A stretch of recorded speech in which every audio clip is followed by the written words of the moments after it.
Give me the fáilte and Láféile Padraig.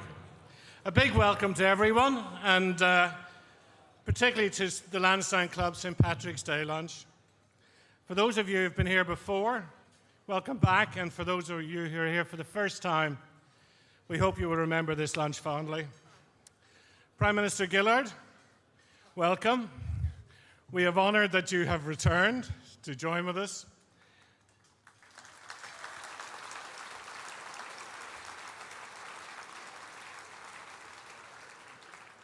And celebrate St. Patrick at this, the largest St. Patrick's Day lunch in the world.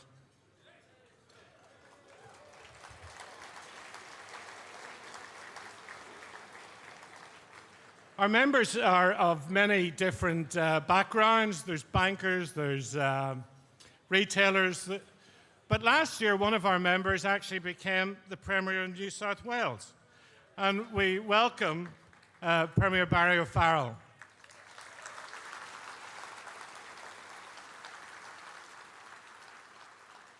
From the federal government, we welcome Minister Tony Burke, the Honourable Deborah O'Neill, and representing the federal opposition, the Shadow Treasurer Joe Hockey.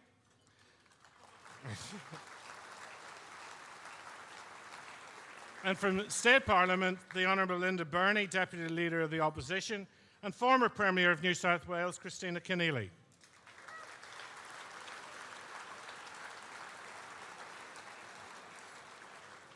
As always, we are delighted when the Irish government sent a representative from Dublin to celebrate St. Patrick's Week with Irish Australian community. And this year we warmly welcome Alan Shatter TD, Ireland's Minister for Justice and Minister for Defence, and his wife Carol. We hope you both have a wonderful time in Australia and bring home many great memories. And today we welcome for the first time Ireland's new ambassador to Australia, Noel White, Consul General Katrina Inglesby, Vice Consul Siobhan Kelly, and Australia's ambassador to Ireland, Bruce Davis. There's an awful lot of work goes into this lunch, and I just want to recognise what a fabulous committee I have. And who I work with, and I'd like to introduce them. Yvonne Labat, Theresa Keating, Eilish Bouchier, Katrina Inglesby, Brian Mooney, Ron Chandler, Coleman Clear, Dennis McCormack, Philip O'Sullivan, Michael Pascoe, Damien McAdam, and Niall Power.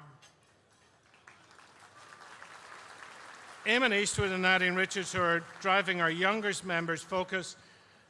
And lastly, but not least, the lady who really makes today happen, our event organizer, Sabine Hochbaum.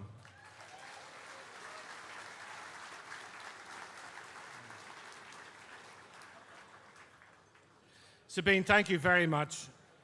You're wonderful.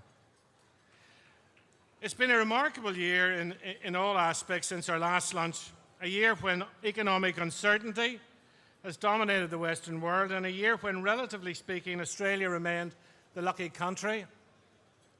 Those of us with Irish connections know only too well how much more difficult things can be. One of the stories running around Ireland at the moment is about Mrs. Murphy going into the bank in Cork, and she went up to the teller and she said, "I'd like to make an appointment with the bank manager." The teller said, "Look, I'm really sorry, but the bank manager died yesterday. He's dead." She says, "Oh," and she walked out the door, and next day she came back into the bank and she went up to the teller and she says, "Hello, I'd like to make an appointment with the bank manager." And the teller looked at her and said, "Oh, Mrs. Murphy, the bank manager's dead." So she said, "Oh," and she walked out the door. And the third day she walked in again and she said, "Oh, hello, teller, I want to make a meeting with the bank manager." And at this stage, the teller lost it, and he says, "Look, Mrs. Murphy, 3 days in a row, you're looking for I've told you 3 times, the bank manager's dead. Why do you keep coming back in?" She says, "Oh, I'd just like to hear you say it." But works. Last October, I attended an economic forum in Dublin, where the government shared its main issues with a representation of the Irish diaspora. Yes, Ireland is still struggling, but government initiatives are starting to bear fruit. There are many issues, but probably the headline issue is unemployment, which stands at 14% and is heavily geared to the young. Most of these young people are well educated, and many are coming to work in Australia.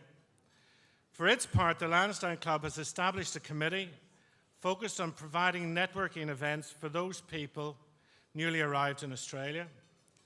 The first function was held a few weeks ago and introduced almost 200 new members to our fold. And going forward, we see this as a major area on which we will focus.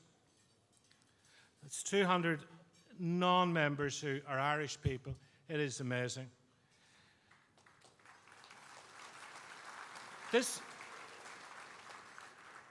This is, of course, Olympic year, and we're all looking forward to the opening ceremony in July.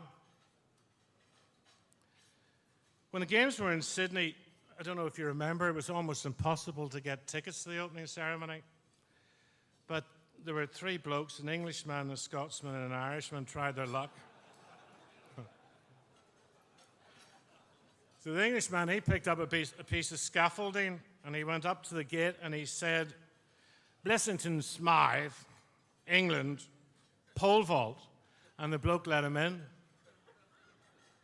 The Scotsman, he grabbed a sledgehammer. He went up to the gate and said, "Hamish MacTavish, hammer, Scotland." And he got in. The Irish guy didn't. He was looking around. He was a bit confused what to do. So anyway, he grabbed a roll of barbed wire. He said, "Murphy, Ireland, fencing."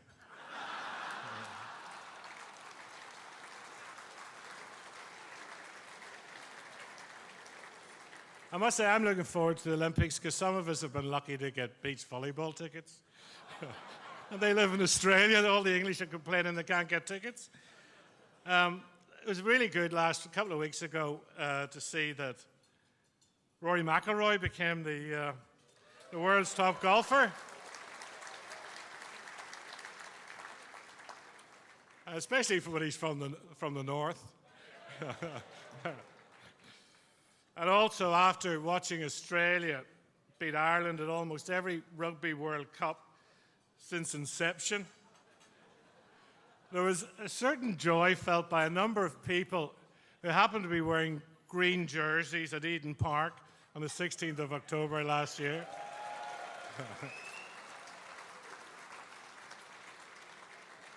But anyway, the past year it hasn't just been about the economy and sport. It was an historic year for reconciliation. And there's few of us who might have thought we would have lived to see and hear what you're going to see now on the video.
The Queen of Australia having a pint of Guinness in Dublin, unbelievable. And just to thank our sponsors, because without our sponsors we would never be here. Singapore Airlines, thank you so much once again for the top prize, and our Guinness, Aer Lingus, Avis, Waterford, Tourism Ireland, IDA Centre and the Convention Centre for the great support. And so we're here today to celebrate St. Patrick. Prime Minister, it strikes me that given Patrick was born in Wales, as were you yourself, you probably have a closer DNA to him than all the rest of us here today. His life and work is shrouded in folklore, but like Irish immigrants all over the world, he too left his home and family, went overseas and made such an impact that 1,400 years later we're all still holding parties in his honour. What an act to aspire to. Now, regulars will not be surprised that John Kelly and the Convention Centre want us out of here by 2. We do have a particularly large programme today, and I know it only gives us 13 hours, but we'll have to manage. Gurmila Mahagat, thank you. Relax and enjoy the day.